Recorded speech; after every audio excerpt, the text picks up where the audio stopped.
faithfully conveying value, interpreting great books from around the globe. Hello, this is Sally's Book Club. Today we're introducing a book titled Foucault. It's part of Oxford University Press's very short introduction series, concisely presenting Foucault's intellectual framework. The author is Gary Gutting, a philosophy professor at the University of Notre Dame. Foucault was among the most influential thinkers in 20th century France. His life embodied two radically opposing facets. First, Foucault was a social elite. Born into a prominent French family, he became an acclaimed academic star while studying at the prestige École Normale Supérieure. In the 1970s, he was elected to the Collège de France, gathering of intellectual elites, reaching academia's pinnacle. He then embarked on high-profile global tours, lecturing, writing, becoming a leading figure across humanities and social sciences. Yet simultaneously, Foucault existed as a social outsider. His authoritarian father caused childhood emotional deprivation. In an era unaccepting of homosexuality, he suffered for his orientation and attempted suicide. He despised France, seeking liberation abroad, yet failed. Beneath academic brilliance, he pursued extreme sensory experiences, addicted to sadomasochism's intensity. He experimented with drugs, ultimately dying of AIDS. Perhaps these contradictions forged his unique worldview. His greatest contribution, revealing power-knowledge dynamics. To Foucault, power creates systems of knowledge. This knowledge spreads through education, media, law, healthcare, becoming societal rules obeyed by all. Thus, social control manifests invisibly. No violence needed. Foucault termed this discourse. Since each era understands power differently, each generates its own discourse, serving control. Doesn't this trap people in an omnipresent cage?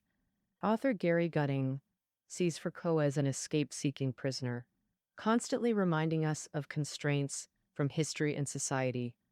Not physical chains, but mental control. Next, let me take you deep into Foucault's works to understand his ideas.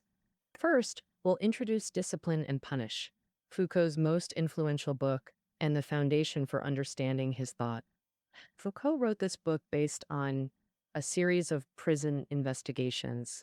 In 1970, Foucault, along with a historian and a journalist, founded an organization to investigate the harsh conditions in French prisons, hoping to give a voice to ex-convicts in society. During the investigation, Foucault gained inspiration. He believed that modern prison systems don't aim to eliminate criminals, but to discipline and tame them. This appears civilized, suggesting societal progress. In reality, it's not. Imprisonment restricts freedom, and discipline alters criminals' mindsets and cognitive states. Actually, this achieves better results than executing someone, and the method is even more cruel. The book, Discipline and Punish, begins with a scene of torture execution. In 1757, Robert François Damiens, aged 42, was sentenced to death and publicly executed for stabbing King Louis XV. Foucault described in detail the scene of Damiens being drawn and quartered. He argued that, compared to today's imprisonment, eliminating the criminal is terrifying but crude, and this method lacks deterrent power. First, this approach stems from the monarch's personal revenge. Second, using brief terror to subdue onlookers isn't necessarily effective long-term. But by 1837, 80 years later, monarchy became a thing of the past. Public torture executions became symbols of barbarism, and imprisonment grew increasingly common.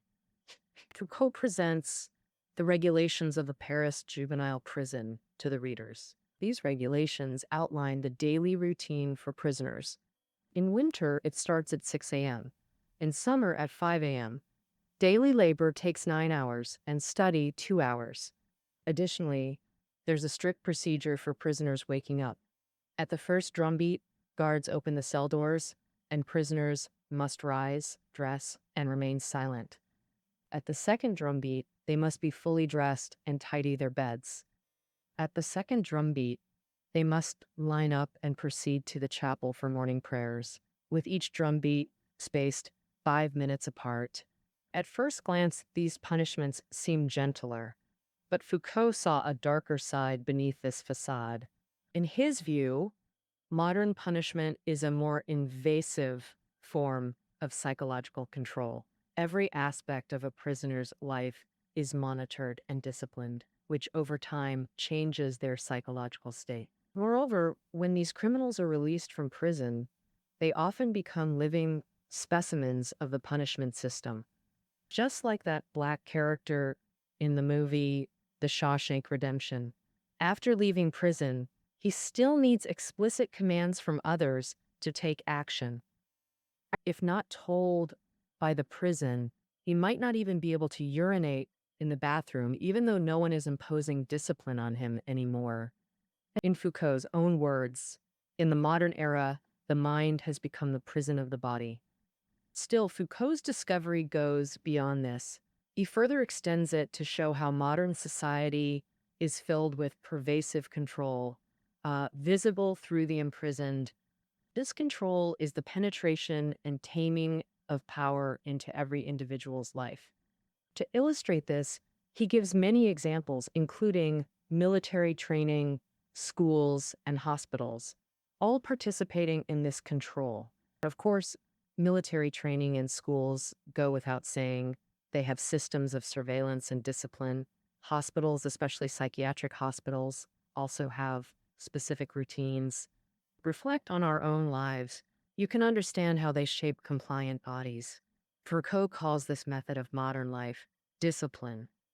So, what are the characteristics of typical modern discipline and how does it operate?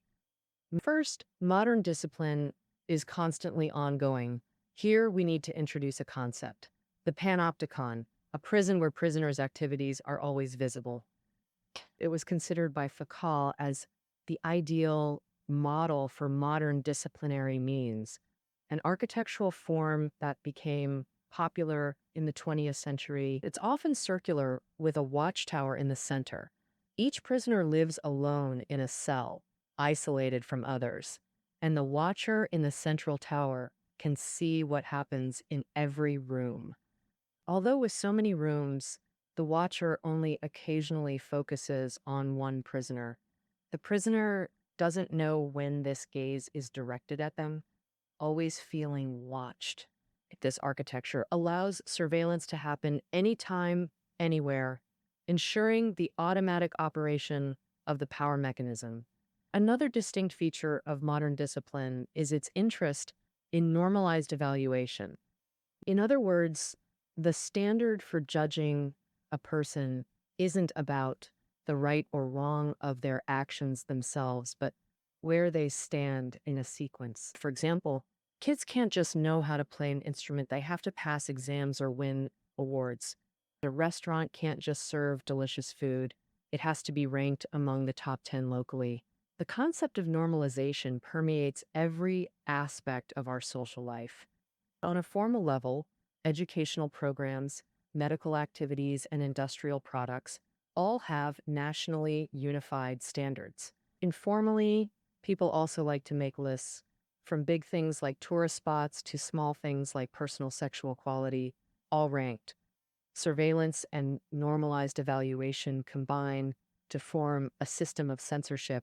School absences, records, patient medical histories, student report cards, all these become subjects for those in power to review. In pre-modern times, power was highly visible, like public executions or garrison troops in towns.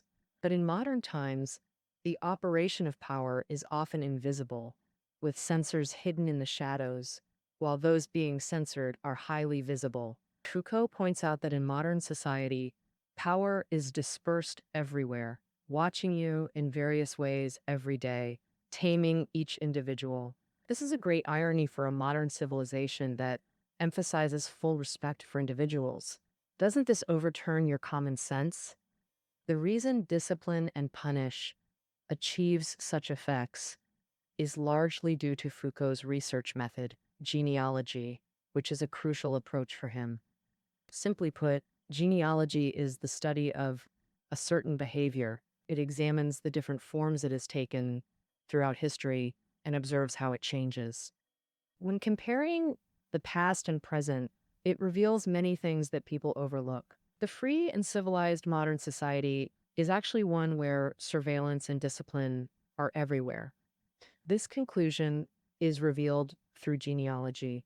Similarly, using the genealogical method, Foucault wrote another work, The History of Sexuality, about the psychological experience of sex. Here he's about to overturn another basic perception of ours. That is, Europeans before World War II weren't as repressed when talking about sex as we imagine today. And the post 12-1 focus on sex, as well as the well-known sexual liberation, doesn't represent unprecedented freedom for humanity. Behind all this, there's the shadow of power. The hypothesis of sexual repression suggests that sex has always been denied and suppressed, and people rarely want to talk openly about this suppression. It peaked in the 18th century Victorian era and remains highly influential to this day. But Foucault found that in the 18th century, European governments began realizing that things like birth rates, death rates, marriage, and abstinence were matters the state needed to control. And what's the foundation of population and family? It's sex. So governments enacted civil laws reinforcing moral demands that originally belonged to religion and customs, regulating family life with a focus on sex within marriage. During this period, when making confessions, people began revealing all inner details, including sexual behaviors, along with their psychological activities and desires in a peculiar way. People used the vocabulary provided by laws and religious morality to describe their sexual instincts, whether guilty, dark, or conforming to norms. This psychological state constituted the sexual experience of the 18th century.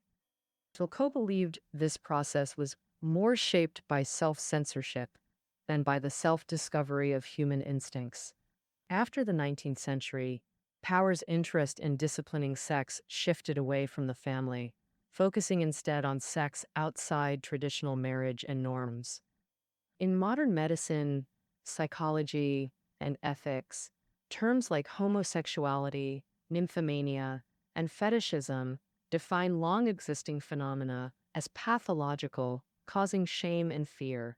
These concepts impose value judgments, and people accept theories from authorities to define their sexual instincts.